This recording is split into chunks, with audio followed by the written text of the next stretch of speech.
So I noticed recently that my body is changing. I don't know about you. I noticed that the things I used to do easily before, I can't do them like that anymore. I started feeling, I feel like I want to do those things, really. I still have the desire to do them. But I can't do them the way I used to. Something is happening to me. Is it that I'm growing older? And the fact that I'm growing older means that I am losing strength. It also means that my body is changing. We don't like that. But we love to celebrate our birthdays. We love to say, oh, I'm 40 years old, I'm 50 years old. We love to have a party to celebrate our birthdays. But we actually don't like the effect.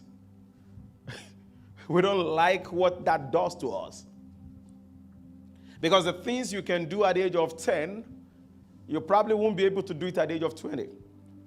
And by the time you turn 30, you won't be able to do it. When you turn 40, you won't be able to do it. One thing is constant. You are changing. You're changing. A group of friends came together and said, when we were kids, when we were little children, we had dreams, we had plans. We talked about the things we want to accomplish. And so they asked each other, have you achieved your dreams? And all of them looked at each other and they were like, well, I tried. I wanted to be a doctor, but I am not. But at least I am a nurse. The other one said, oh, yeah. Well, you know, it's all in the hand of God. I tried. I want to be a scientist, but I'm now a teacher. And it's as if all of them had one thing in common. The dreams they had, they could not achieve it. And so they asked themselves the next question. Why? Is it that something is wrong with the dreams we had? Did we fail along the line to pursue it?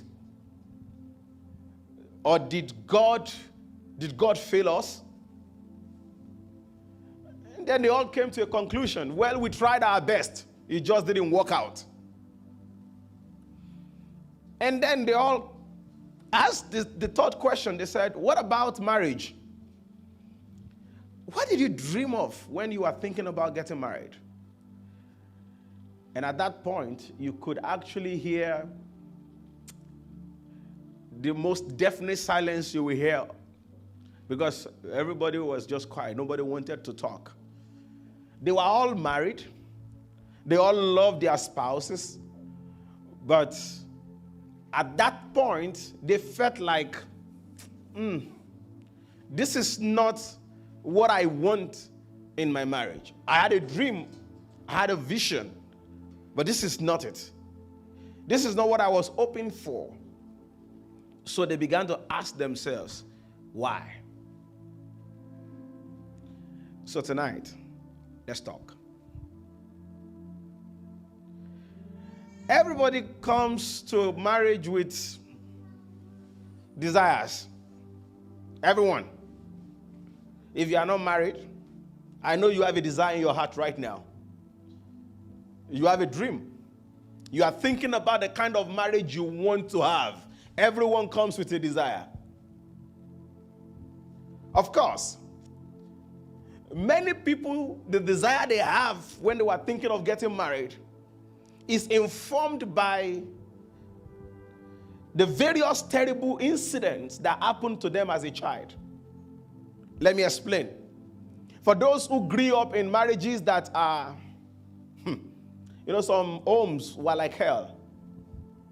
If you grew up in a place where your dad and mom were always fighting, if you grew up in a marriage where you can call that kind of a marriage a dysfunctional marriage, where nothing seems to be working, you will also have a dream as you are growing up that, I don't want to have this kind of marriage.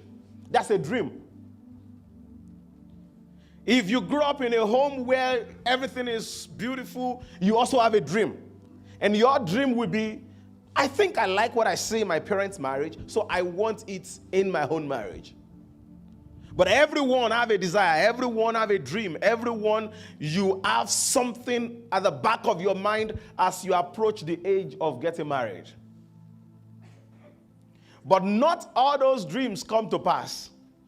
As a matter of fact, people who say that I don't want to have the kind of marriage my parents had always end up having the same kind of marriage their parents had. Okay, I did a research, and the research showed that people who came from divorced marriages, broken homes, always end up, in fact, 90% of them end up in divorced homes, in broken marriages themselves.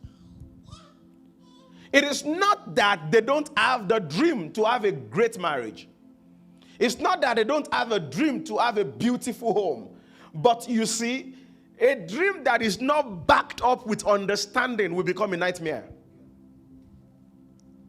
And so it's not enough to have a dream of, I want to have a good marriage. I am one of those people who grew up in a family that is dysfunctional. And growing up for me, my desire was my marriage should be a heaven on earth. But thank God that I quickly realized that it is one thing to have a dream. But when you wake up, you need to get to work.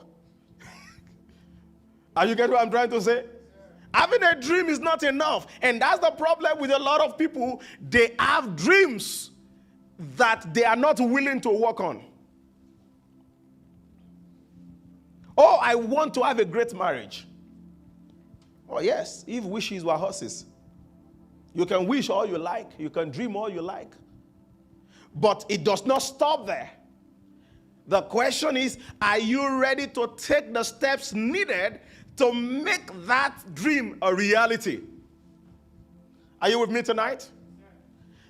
Because, let me be honest with all of us tonight.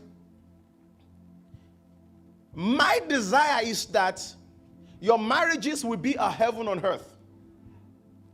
I believe it. I know it will happen. I'm not prophesying now, but I believe it will happen. But it won't happen because God will make it happen. It will happen because you will make it happen. Now, I want you to take God out of the equation. Okay. I know someone doesn't like this. Say, what kind of pastor is that? Can you say, take God out of the equation? I know you are born again. I know you know God. Right? I know you love God. I know you know without God you cannot do anything. Am I correct? I know God is the source of everything. But there are things that God won't do for you because he has given you the capacity to do for yourself. And you can pray all you like, God won't make your marriage work if you do not do what you should do. Are you with me tonight? And so it's not just about, I have a dream. I have a dream, a song to sing. I love the song. To help me cope. It's not just about the dream. It's about waking up to the reality of marriage. Because every now and then, people are getting married and they are divorcing it. People are getting married and they are breaking up every now and then. And so I don't want you to just be here tonight thinking about, oh, how I wish my marriage is this. Oh, how I want my... No. Let's step out of that dream. Can we step out of the fantasy of the dreams of marriage and step into the reality of what we want to see in our marriage? Because one of the things I have seen is that we have so many people in marriage who are lazy. I want to be very blunt with you tonight. You see, they come into marriage with mere expectations. And so they come thinking, once I marry Feromi, all my problems are solved. And some of them believe that it's all God's fault. God will make it up. As a matter of fact, some people are blaming God so badly that they are saying, God, you asked me to marry her. It should be you. Just like Adam. Did you eat the fruit? No, it's the woman you gave to me. Who was he blaming? God. It was not even blaming the woman. You gave her to me. And so I want you to quit the blame. We believe you have been tremendously blessed by God's word today through his servant. For prayers and counseling, you can reach us on 1-410-805-3016 or send an email to abadru@lighthouseofhopeglobal.com. You can also worship with us at Lighthouse of Hope for All Nations, Katy, Texas, or House of Hope for All Nations, Oshobo, Osun State, Nigeria. Visit our website on www.lighthouseofhopeglobal.com.